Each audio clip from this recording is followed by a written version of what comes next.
Hello students, তোমাদের প্রত্যেককে CS একাডেমির আরও একটি ভিডিওতে অনেক অনেক স্বাগত।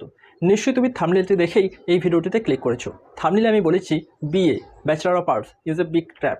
কেন ট্র্যাপ বা সময় নষ্ট কেন হচ্ছে সেটা নিয়ে আমরা একটু আলোচনা করছি। দেখো, আমাদের এই ব্যাচেলর অফ আর্টস এতদিন পর্যন্ত 3 বছরের কোর্স ছিল, এখন থেকে এটা 4 বছরের কোর্স করে দিয়েছে, তাই নয় কি? এই 4 বছরের মধ্যে তোমাদের 8টা সেমিস্টার রয়েছে।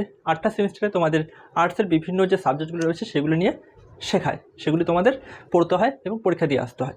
তো এতদিন ক্লাস 12 পর্যন্ত তোমরা যা করে আসছো তোমরা কিন্তু তাই করছো। এই কোর্সটার মধ্যে এমন কিছু নেই যেটা তোমাকে নিজের ডেভেলপমেন্টে হেল্প করবে, তাই নয় কি? এবার দেখো, তুমি বিএ কমপ্লিট করলে তার মানে তুমি গ্র্যাজুয়েট হয়ে গেলে। গ্র্যাজুয়েট হওয়ার পর তুমি কী করবে? আমাদের বেসিক নিডস কী আছে? অন্ন, বস্ত্র এবং বাসস্থান। এই অন্ন, বস্ত্র, বাসস্থান পূরণ করতে হবে আমাদের, তাই নয় কি? তো এর জন্য আমাদের টাকা ইনকাম করতে হবে।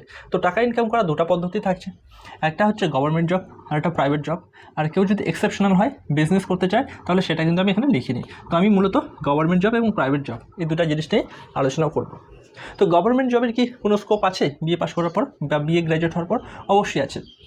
তুমি গভর্নমেন্ট জবের ক্ষেত্রে মাধ্যমিক পাস থেকে তোমার স্কোপ আছে, মাধ্যমিক উচ্চ মাধ্যমিক পাস করে থাকলেও তুমি বেশ কিছু স্কোপ আছে।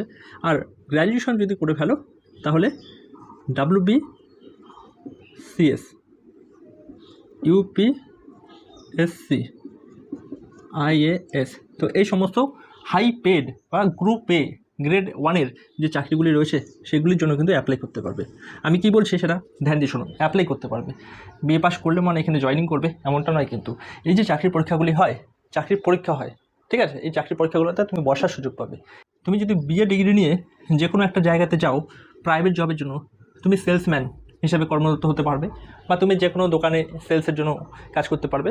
এছাড়া আমাদের যে মার্কেট রয়েছে, মার্কেটের মধ্যে একদম লো পেড বা 15,000 টাকার নিচের যে স্যালারি রয়েছে সেই স্যালারিতে তুমি জব করবে। তো প্রাইভেট জব আমি এখানে অ্যামাউন্ট লিখে দিচ্ছি,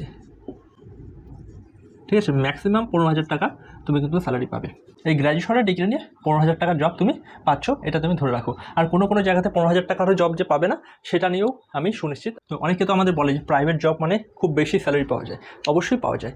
তুমি যদি সায়েন্স নিয়ে পড়াশোনা করতে, তুমি যেই অ্যাডভান্স ক্র্যাক করতে, তুমি আইআইটি দিল্লি বা আইআইটি কানপুর বা আইআইটি খড়গপুরের মতো ইনস্টিটিউট থেকে পাস আউট হতে, তাহলে অবশ্যই তুমি প্রাইভেট জবে 35 লাখ টাকা মিনিমাম পার ইয়ারলি তুমি ইনকাম করতে পারতে।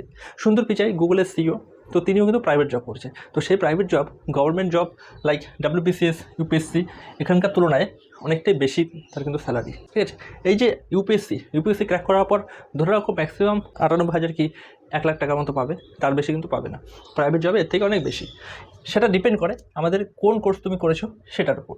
গভর্নমেন্ট জবে যদি তুমি যেতে চাও তবে কি করতে হবে?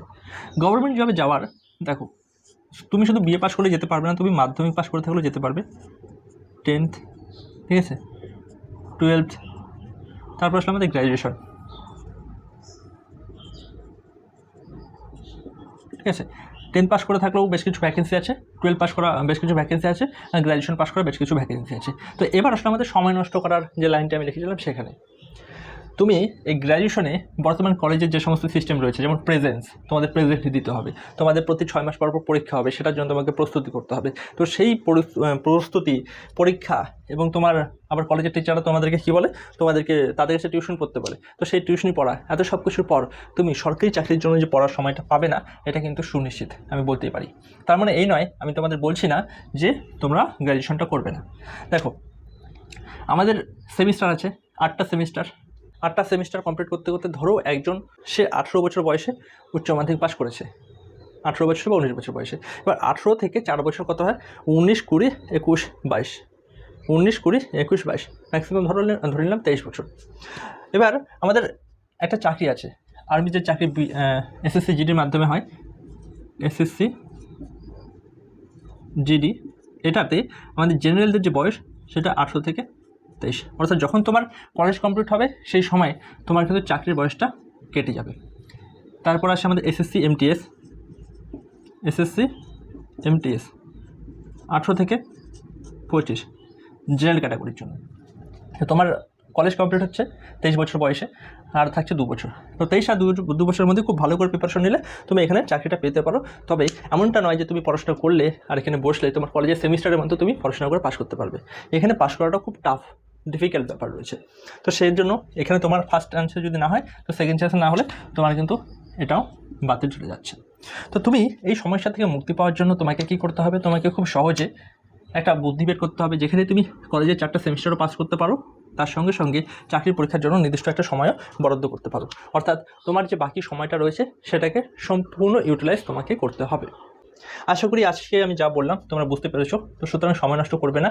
এই গ্র্যাজুয়েশনে যে 4 বছর রয়েছে বন্ধুদের মধ্যে আড্ডা মারবে না, আড্ডা না মেরে গ্র্যাজুয়েশন সেমিস্টারগুলোকে ক্লিয়ার করতে হবে, প্রতিটা সেমিস্টার ক্লিয়ার করতে হবে। এটা মাথায় রেখে আমাদের যে প্রিপারেশন রয়েছে ক্লাস 10th এবং 12 পাসের যোগ্যতা যে সমস্ত গভর্নমেন্ট জব রয়েছে সেগুলোর জন্য নিজেকে প্রস্তুত করতে শুরু করে দাও। After all thanks for watching, have a good day.